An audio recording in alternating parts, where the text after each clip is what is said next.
You've taken an interest in tech legislation, and I'm curious for your broad view. What do you think big tech is getting right, and what's it getting wrong? What they're getting right is that they provide a service, an information service that people enjoy.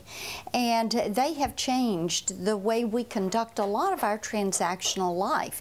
Many people will say that is for the better. However, when you look at their lack of privacy enforcement, and now, Emily, people are beginning to figure out, oh, they're data mining me, oh, they're tracking, oh, they're following. Oh, you know, they are sending my information out, and they're big ad companies. And I don't like that. I want them to only access information that I give them explicit permission to see. I don't want them following me. And how is it that they can monetize my information, anonymize it, except back to their IP address, which is their virtual you, and then sell that information to the retailer? So people have a lot of questions about this business model, and it's why they're saying it is time for Congress to do something about privacy and data security in the virtual space. So what should Congress do when it comes to privacy? You know, the Browser Act is my legislation, and that's kind of the benchmark, if you will, that people talk from and say, let's add to or let's take from the Browser Act. This would require an individual to give explicit permission, opt-in for sensitive data sharing, opt-out for non-sensitive information.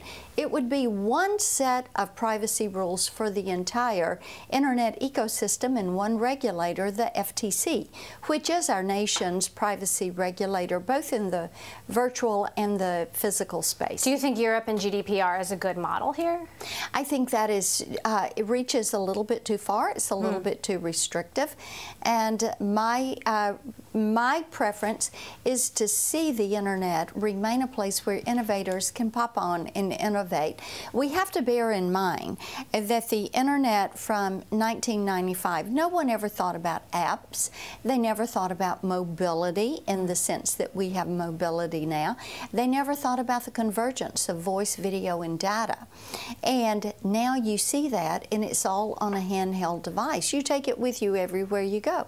And we need to make certain that individuals that are going to use that spectrum as their backbone, that they have the ability to innovate, and we should not have laws that are restrictive that are going to limit new entrants into the marketplace. Now, there have been growing concerns from conservatives about social media suppressing conservative views. President Trump just met with Twitter CEO Jack Dorsey. Do you think social media is suppressing conservative views deliberately or undeliberately? We've had some hearings on this, and of course they will say, no, we do not. But here's where I think you get into what many people think of as suppression or censorship, is the way they build the algorithms that are doing the data mining. And the question should be to Facebook and Twitter and these entities, do you subjectively manipulate your algorithm? And what we have to realize is in Silicon Valley, a lot of people have a more liberal bent.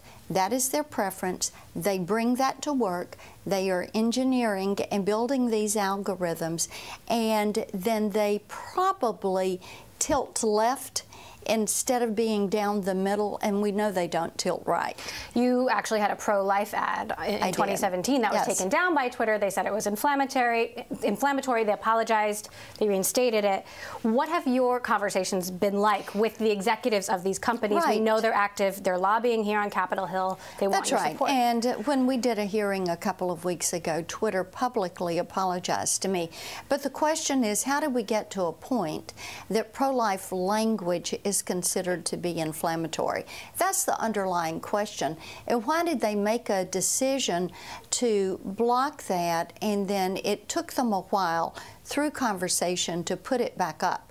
And for all of our edge providers, this is the question that needs to be there. People want to know that if this is the new public square, then they are going to be able to express their opinions, and that the public square is going to be appropriately monitored or regulated to keep out violence, to keep out terrorism, to keep out those things that do not serve the public conversation well. Let's talk about that. There was just another shooting at a synagogue in California, and some would argue that these platforms have done a lot to combat terrorism, to combat ISIS, but haven't done enough to combat white supremacy. What do you think?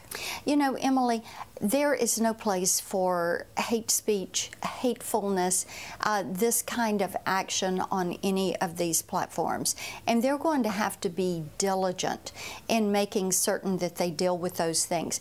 Likewise, many of us have spent a lot of time working on human trafficking and sex trafficking, working to shut down entities like Backpage, working to make certain that we tamp down any of the other entities that grow up. One investigator told me, you know, we stop Backpage, but then you have the mom and pops that come up. And this does not have a place. We want to make certain that everyone and their information is safe online, and we definitely want to make certain that our children are safe online. Now, Senator Elizabeth Warren has been calling for a breakup of big tech companies, and she's gotten supports on both sides of the aisle. Do you think big tech companies, Facebook, Google, Amazon, Apple, do you think they need to be broken up? What we need to do is make certain that they are responsible to the Americans that are using their platform, and also that they are not acting in a way that is not going to serve our their consumers well. We don't want to make certain, we don't want an individual's private information to be made public. We want to make certain that data security provisions and breach notification provisions are in place. We want to make certain that individuals have the toolbox they need to protect their virtual you. So then would you say breaking up big tech or antitrust regulation is a step too far? I think that it is something that we're going to look at. Okay. I think that it is important for us first to say, here are the privacy rules of the road, because right now we don't have those. And here is the regulator you're going to be responsible to. And as someone who is a light touch regulator, I think that we need to do that first and foremost. Then we can move on and do some other things. We definitely have to look at the censorship issue. We have to work with these companies on that issue. And if they're going to consider themselves a news source, maybe they should hire a news director. You've called net neutrality socialistic. What do you mean by that? When you would put the government at the head of the pipe, if you will, that broadband pipe, and putting them in the first spot. And that we don't want to do. We don't want, the internet's not broken. It doesn't need the federal government to fix it, if you will. So what we would like to do is make certain that we preserve an open internet. We're all against no block, or against blocking. We're all against throttling.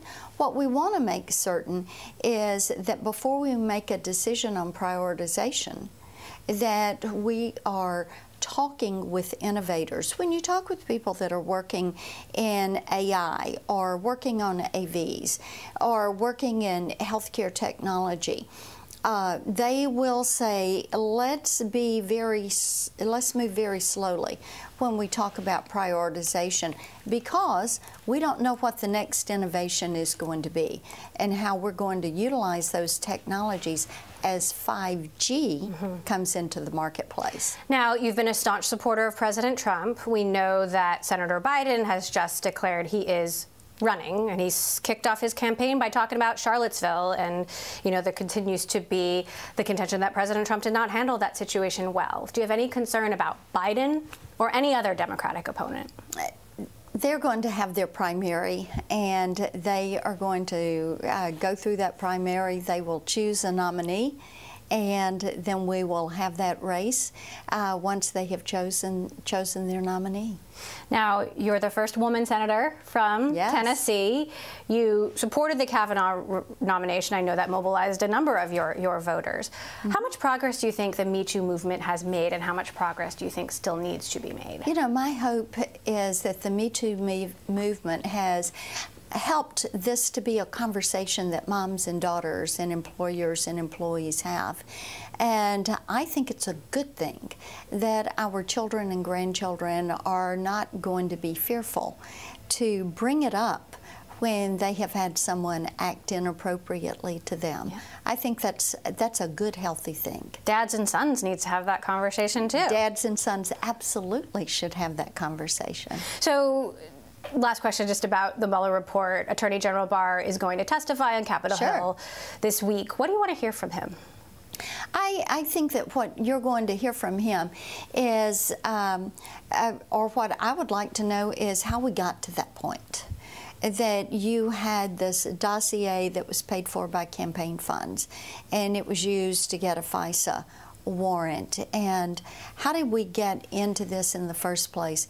Our concern should be over a culture at the FBI, a premier agency, that allowed individuals to think such actions were okay. It is not okay. It is not. Do you want Mueller to testify before Congress as well? Most people say he did his job. And when you're in Tennessee, and I'm talking to Tennesseans, they will say, you know, no conspiracy, no collusion. The one question they have is how we got to this point, how Clinton participated or her campaign participated in this. But Emily, I will tell you, in Tennessee, they're talking about jobs, the economy, secure the border. When are we going to get broadband into our community? Those are the questions that they have.